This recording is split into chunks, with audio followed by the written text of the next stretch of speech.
देखिए, एक तो बहुत ही दुखद और दुर्भाग्यपूर्ण एक घटना घटी,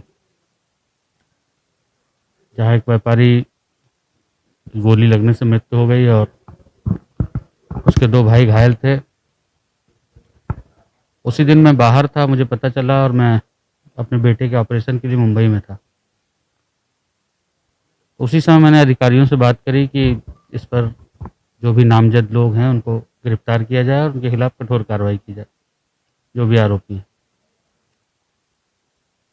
तो कप्तान साहब ने हमसे भरोसा दिलाया था कि आप आएंगे उसके पहले हम सबको गिरफ्तार कर लेंगे, और मुझे इस बात की खुशी है कि कठोर कार्रवाई करते हुए उन सबको गिरफ्तारी हुई। दुर्भाग्यवश अशोक जी हम लोगों के बीच नहीं हैं। उनके परिजनों से मैं मिलने गया था तो बहुत सारे व्यापारी और कई सारे लोगों ने ये बातें बताई कि दबंगई से करके ये लोग प्रताड़ित करते हैं। तो मैं आपको आपके चैनल के माध्यम से, जहाँ तक भी मेरी आवाज़ पहुँच रही, सबको ये बताना चाहता हूँ कि आप सब इस बात के प्रत्यक्ष गवाह हैं। जिस दिन से इस प्रदेश की बागडोर एक कर्मयोगी मुख्यमंत्री योगी आदित्यनाथ जी के हाथों में आई है, अपराधियों के खिलाफ कठोर कार्रवाई करने में सरकार ने कभी कदम पीछे नहीं किया है, और जो भी अपराधी अपराध करता है उसको तुरंत कड़ी से कड़ी सजा दिलाने के लिए माननीय मुख्यमंत्री जी के स्पष्ट निर्देश हैं। अपराधियों के घर बुलडोजर चलाए गए।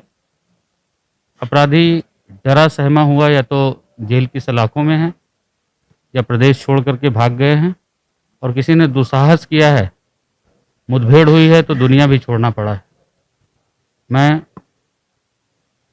अभी मुझे व्यापारियों ने ज्ञापन दिया है और मैं इसके पक्ष में हूँ कि जिस तरह से शराब माफिया, खनन माफिया, भू माफियाओं के खिलाफ कार्रवाई हो रही है, गैंगस्टर में कार्रवाई हो रही है, उनकी बिल्डिंगों पर बुलडोजर चल रहे हैं, उसी तरह से सूदखोरों और जुआ और सट्टा खिलाने वालों के खिलाफ भी इसी तरह की कठोर कार्रवाई हो। इनकी पुश्ते याद रखें। अखिलेश यादव ने आज बोला है कि पंचायत चुनाव में नामांकन नहीं करने। देखिए, ये समाजवादी पार्टी के लोग जो खुलेआम गुंडागर्दी करते थे, शासन प्रशासन जैसा कुछ भी नहीं था, एक एक जिला एक एक माफिया को बांट दिया गया था, अपने हिसाब से चलाया करते थे। आज कानून का शासन है और सभी लोगों को पूरी आज़ादी है कि अपने किसी भी कानूनी काम को किसी भी स्वतंत्रता के साथ कर सकते हैं। इनको आरोप लगाना, और अखिलेश जी की बात, मैं ऐसा समझता हूँ, आप मीडिया जगत के लोग, उनकी बात, उनकी बचकाना हरकत, चाहे टोटी की बात रही हो, चाहे वैक्सीन पर पलटनी मारने की बात रही हो, थूक के चाटने वाली बात रही हो, ऐसे सर्वोच्च पद पर बैठे रहे हैं और बचकानी हरकत करते हैं।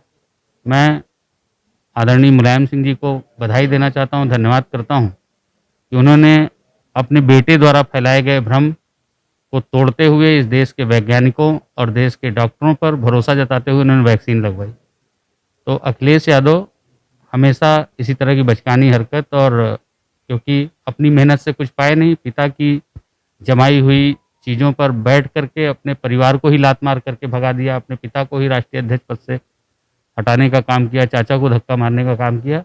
इस प्रदेश का नहीं हो सकता। तो इसलिए मैं यही कहना चाहता हूं कि उनकी कोई बात करना मतलब ठीक नहीं है। सर, अभी उमर गौतम जो थाना पकड़ा गया है, केस में पकड़ा है, उसमें सर उनका एड्रेस वगैरह फर्जी था, तो इस तरह के मामलों में सर आप कुछ कहना चाहेंगे? देखिए, जो भी इस तरह की कार्रवाई में लिप्त पाया जाएगा, उसके खिलाफ कठोर कार्रवाई करने के लिए उत्तर प्रदेश सरकार हमेशा आगे रही है। माननीय मुख्यमंत्री जी के नेतृत्व में चाहे लव जिहाद की बात रही हो, चाहे एंटी रोमियो के गठन की बात रही हो, हमेशा आगे बढ़ कर के कार्रवाई हुई है। और ऐसे जो रैकेट है इसको नेस्ता नाबूद करने में किसी भी रूप में हम पीछे नहीं हटेंगे। सरकार कठोर कार्रवाई करे।